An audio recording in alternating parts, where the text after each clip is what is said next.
Hi, Guy. We need to have a chat about the Nintendo Switch, especially the whole situation that's come up around its, well, just the excitement over the waiting and the delays and the lack of information in particular that's been going on. I mean, the whole hype train that's building up for it, because I mean, it's not too long now till Nintendo's going to release the live stream for it. I think it's on the Nintendo Treehouse, and it's due across the 12th and 13th, depending on where you are in the world. I think in the UK it's timed at about 8 p.m., which is about 4 a.m. over in the US. Not 100% sure there, but it's roughly the same time anyway. But anyway, there's been a lot has been going on about this system. Nintendo's been holding it back now, like news about it for a good, I'd say about 2 years, at least a couple of E3s. And I can remember in particular, like the one before last, the next to no information, but there's hints that something's going on.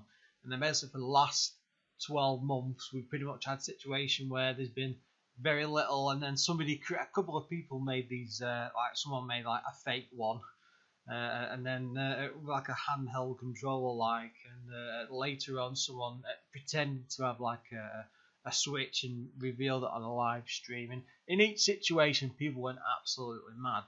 But I mean, throughout this, Nintendo have been pretty quiet and pretty stone-faced about coming out with anything. I mean, one of the things I took from the launch video, I think I've said it before. I mean, it was a good video. It got people excited. It dropped all the family rubbish and the kiddie side, and it was very casual, more relaxed, more grown up audience and stuff like that, which is what I think is what people want. People they want them in a way to be similar to the other parts of the console market, but at the same time they don't want it to be too childish. Anyway, that's a different issue.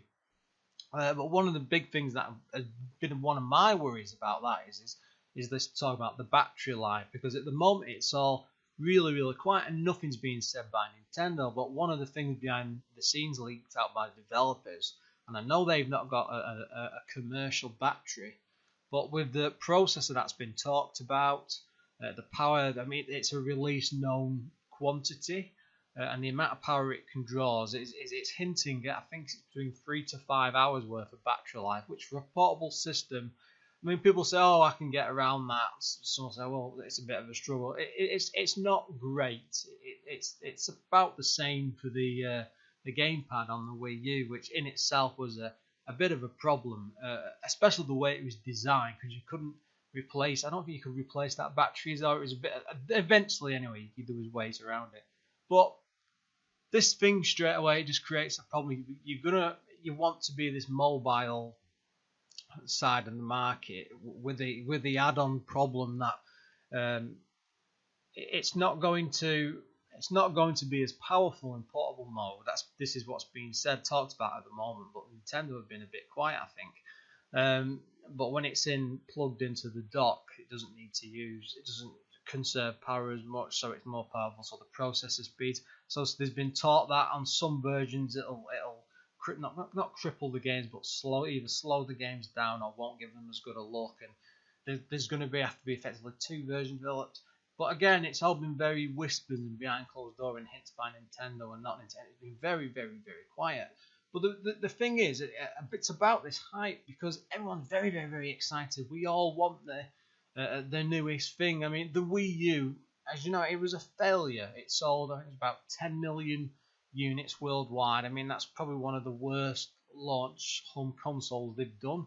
It's not been a great time for them compared to I know the original Wii was something else entirely, but it has not been a good time for them, and they need to come back and change things massively. But the problem with them is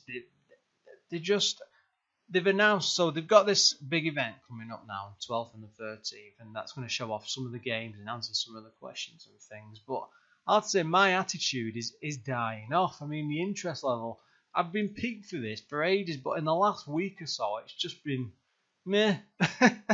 The excitement has just been dropping through the floor. I'm not entirely sure why. And then I was looking for few news sites the other day, and then it suddenly hit me. It's just all every people are doing is just gossiping and going over stuff back and forth, back and forth.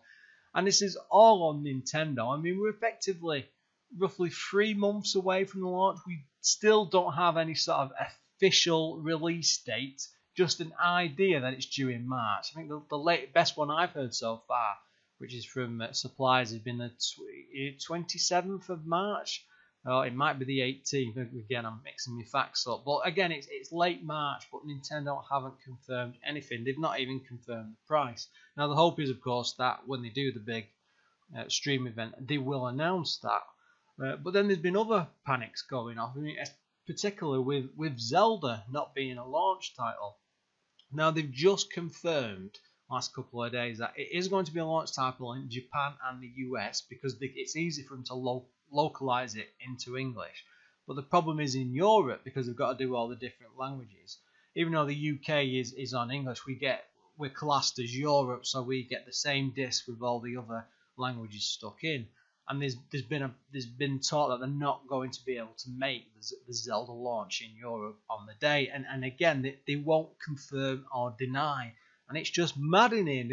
There's complete lack of any sort of facts or talk about it, and it doesn't do any good. I mean, just the odd news statement along the way, or just stuff to keep fans going. They should be releasing a lot more screenshots. I mean, that trailer video, it feels like a lifetime going, yeah, we're going to get a live stream and stuff, but I think they could have leaked a bit more information, not leaked, but presented a bit more information, maybe showing off like a bit of a game once every other month even would have done something to keep us all off these tenterhooks, because it is maddening.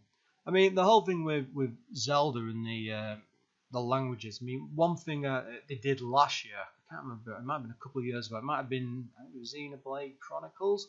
There was a game which, same situation, they didn't have the European languages ready, but they released it with an English version first, and then later on they patched in all the other languages. I think it was about a month, and that would be perfect, because I think the thing with Europe is a lot of people in Europe can speak English, because it's one of the main languages that people talk. It is across America and so on and so forth.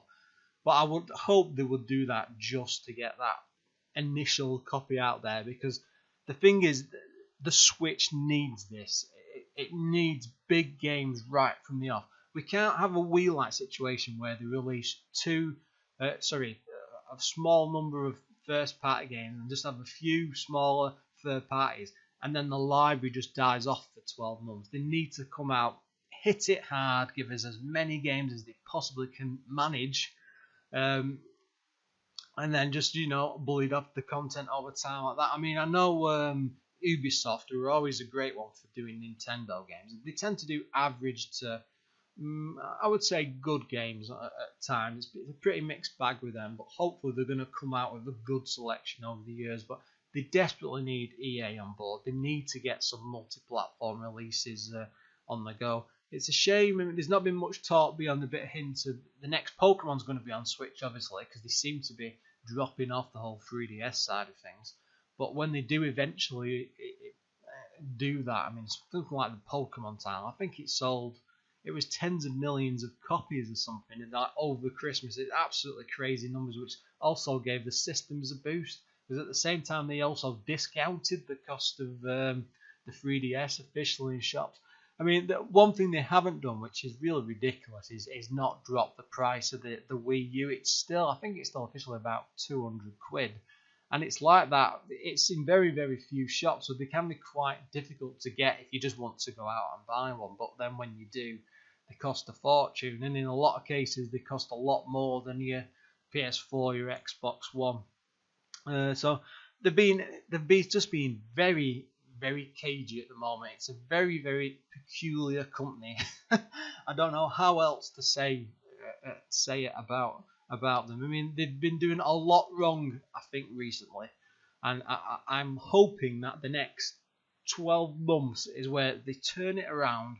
Everything changes.